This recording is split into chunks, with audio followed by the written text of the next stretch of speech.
आपको दिखाते हैं कि ब्रह्मा विष्णु महेश का जन्म मृत्यु होता है, इनके माता पिता हैं। विशेषकर हिंदू धर्म कंप्लीटली इन दो देवताओं पर आश्रित है, श्री विष्णु जी और श्री शंकर जी। उसके बाद तो फिर जैसे भी हमें ज्ञान मिलता गया, बिखरता गया, कोई हनुमान पूज रहा है, कोई शेरा वाली का चिपट रहा है, कोई और काली माई का ही लगा हुआ है पूजा में, और फिर और नीचे सत्र में आगे हम खेत अपने कहीं 4 ईंट लगाई उसमें मत्था टेकन लाएंगे, या कोई मंदिर मस्जिद गुरुद्वारे बना के वहाँ परमात्मा खोजने लगे। लेकिन मुख्य रूप से हिंदू धर्म के लोग श्रद्धालु श्री विष्णु जी और श्री शंकर जी को सुप्रीम मानकर पूजते रहे। और हमें यह बताया गया था इनके कोई माता पिता नहीं, केवल ब्रह्मा जी की मृत्यु बताते थे। आयु फिक्स थी कि 100 वर्ष की आयु होती है, फिर अपने आप पैदा हो जाता है। और ये तीनों देवता स्वयंभू हैं।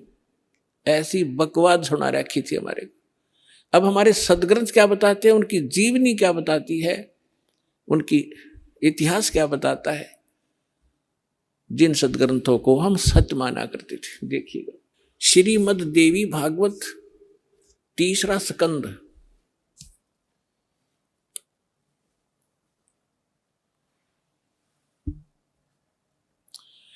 ये गीता प्रेस गोरखपुर से प्रकाशित है। ये देखिएगा, इसके ये सचित्र मोटा टाइप, केवल हिंदी, संपादक हनुमान प्रसाद पोदार, चिमनलाल गोस्वामी। और ये यहां से प्रकाशित है, मुद्रित और प्रकाशित। ये गीता प्रेस गोरखपुर से है।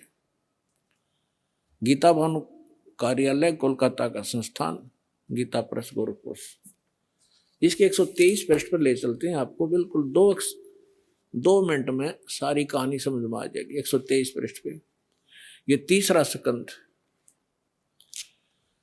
भगवान विष्णु अपनी माता दुर्गा की महिमा स्तुति करते हुए, उनकी स्तुति करते हुए बोल रहे हैं, तुम शुद्ध स्वरूपा हो, यह सारा संसार तुम इसे उद्भासित हो रहा है।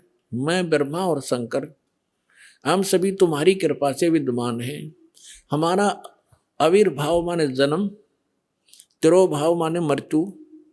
हमारा तो जन्म और मृत्यु हुआ करता है, केवल तुम ही नित्य हो, जगत जननी हो, प्रकृति और सनातनी देवी हो। ये प्रकृति शब्द याद रखना कि दुर्गा को प्रकृति भी कहते हैं। जिस समय दास आपको श्रीमद् भगवत गीता में यह सिद्ध करेगा कि ब्रह्मा विष्णु महेश की उत्पत्ति दुर्गा से हुई है और गीता में वर्णित है, उस समय प्रकृति शब्द आपका काम आओगा कि प्रकृति दुर्गा को कहते हैं।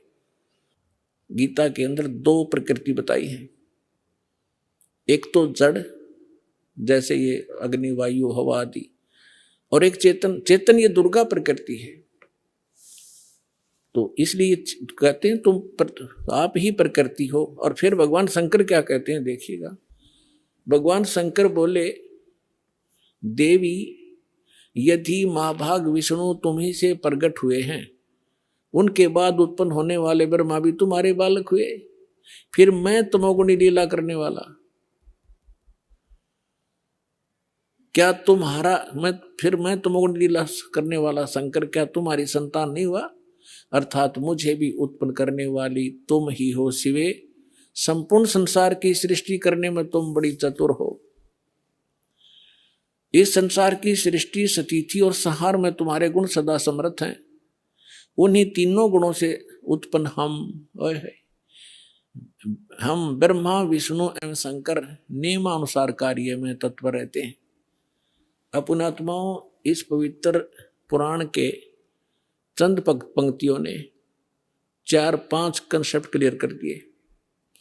नंबर 1, ब्रह्मा विष्णु महेश की जन्म मृत्यु होती है, ये अविनाशी नहीं है। दूसरा ये कर दिया कि दुर्गा प्रकृति को कहते हैं। तीसरा ये हो गया कि प्रकृति दुर्गा इनकी माँ है। और चौथा ये हो गया कि रजगुण ब्रह्मा है, सतगुण विष्णु, तमगुण शिव जी।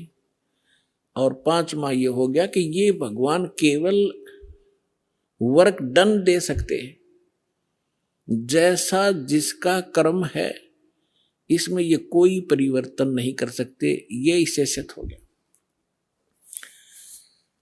अब ये सिद्ध हो गया कि ब्रह्मा विष्णु महेश नासवान है। अब जो भगवान नासवान हैं और हम उनकी पूजा करते हैं तो हम भी नासवान है, क्योंकि हम वहीं जाएंगे जहां उनका लोक है। ब्रह्मा जी का उपासक ब्रह्मा जी के लोक में, विष्णु जी का उपासक विष्णु जी के लोक में, शिव जी का उपासक शिव जी के लोक में।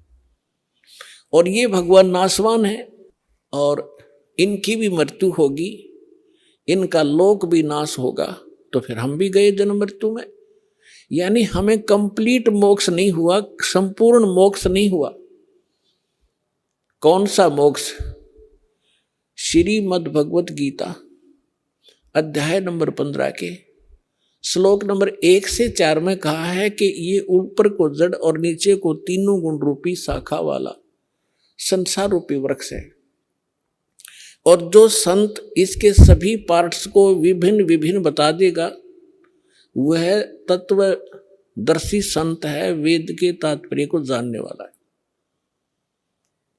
फिर बताया है कि उसके पश्चात गीता अध्याय नंबर 15 के श्लोक नंबर 4 में कहा है, जब तत्वदर्शी संत मिल गया उसके पश्चात परमेश्वर के उस परम पद की खोज करनी चाहिए जहां जाने के बाद साधक लौटकर कभी संसार में नहीं आते।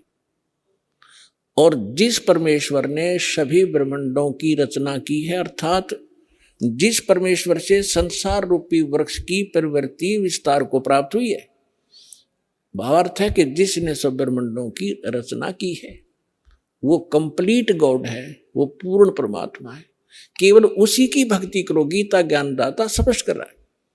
और फिर कहता है कि अर्जुन चौथे अध्याय के 5 और 9 श्लोक में, दूसरे अध्याय के 12 श्लोक में गीता जी में, और 10वें अध्याय के दूसरे श्लोक में गीता ज्ञानदाता कहता, अर्जुन तेरे और मेरे बहुत जन्म हो चुके हैं, तू नहीं जानता मैं जानता। अब जैसे हम श्री कृष्ण जी को मानकर चलें कि श्री कृष्ण जी गीता का ज्ञान दे रहा है, इन अज्ञानियों के आधार से हम चलें, तो भी गीता ज्ञानदाता तो अपने आप को कह रहा है मैं नासवान हूं, मेरी जन्म मृत्यु होती है। जिसकी स्वयं जन्म मृत्यु होती है और उसके उपासकों की भी जन्म मृत्यु होगी। गीता अध्याय नंबर 18 के श्लोक नंबर 62 में कहा, इसलिए कहा कि अर्जुन तू सर्वभाव से उस परमेश्वर की शरण में जा, उसकी कृपा, उस परमेश्वर की कृपा से तो परम शांति को और सनातन परम धाम को प्राप्त हो।